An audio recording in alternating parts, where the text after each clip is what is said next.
My name is Caroline Jokerst, And my name is Benjamin Sudkamp. and our study is looking at the effects of social media on the academic performance of undergraduate college students.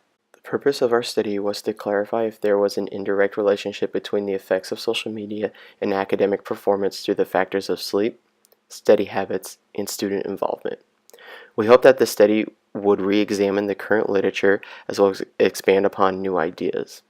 We believe the study is important because of the rapid growth and expansion of social media usage among college-aged individuals. According to the Pew Research Center, social media usage has increased in 18 to 29-year-olds from 12% in 2005 to 90% in 2015. Despite this prevalence of social media use, there is still limited research looking at the effects between social media and academic performance.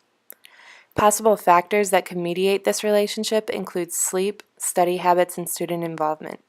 Previous studies by Garrett and Levinson found social media usage to be negatively correlated with the amount of sleep one gets and positively correlated with sleep disturbances. A recent study by Lau found social media multitasking to be negatively correlated with academic performance.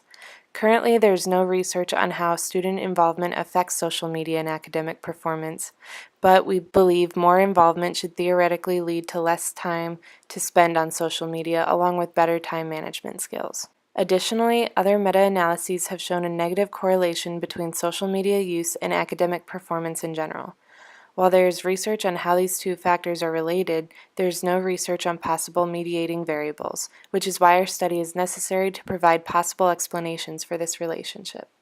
Our examination of the current literature led us to form 3 hypotheses testing the relationship between social media usage and academic performance through 3 different mediating variables, including study habits, sleep, and student involvement.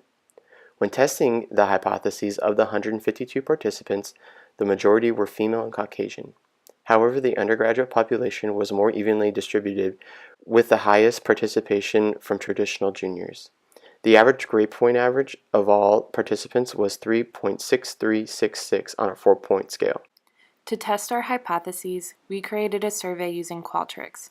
For this survey, we borrowed existing scales from previous studies measuring social networking time use, social media addiction, sleep, and study habits. However, due to limited research and student involvement, we created our own scale. Cronbach's alpha showed high reliability for the existing scales measuring social media usage and sleep. Despite obtaining the study habit scale from a previous study, Cronbach's alpha for this scale missed the threshold for reliability by 0.0026. Cronbach's alpha for our new scale measuring student involvement missed the threshold by 0.165. Participants were obtained through social media, psychological research on the net, and Maryville SONA systems. Participants were asked to provide implied consent before beginning the survey. To test our hypotheses, we ran 3 mediation regression models with study habits, sleep, and student involvement acting as mediating variables. Before running each mediation, we ran a simple linear regression on the relationship between social media usage and academic performance, which showed that social media usage did not significantly predict GPA scores. This finding was consistent in each hypothesis. As a result, our hypotheses could not be significant without this direct relationship between social media usage and grade point average. However, simple and multiple linear regressions were still ran to test individual relationships between variables. As you can see in the figures below, Hypothesis 1 produced partially significant findings when a multiple linear regression was tested and found that social media usage was a significant predictor of study habits, and study habits significantly predicted GPA. Both Hypothesis 2 or 3 showed no significant relationships. As seen in Hypothesis 1, the relationships between social media and study habits, and the relationship between study habits and GPA were both significant. When looking at the relationship between social media and study habits, as social media usage increased, study habits worsened. As a result, when looking at study habits and GPA, B measured negative 0.132.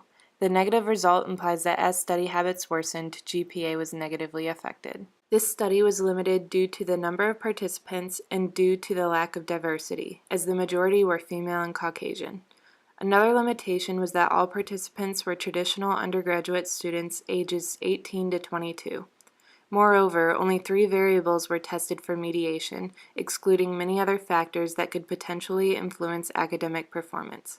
However, with the recognition of these limitations, we believe that our analysis on this topic, and specifically these variables, will allow researchers, students, and educators to gain a greater understanding of what specific factors are affected by social media, as well as how they affect academic performance.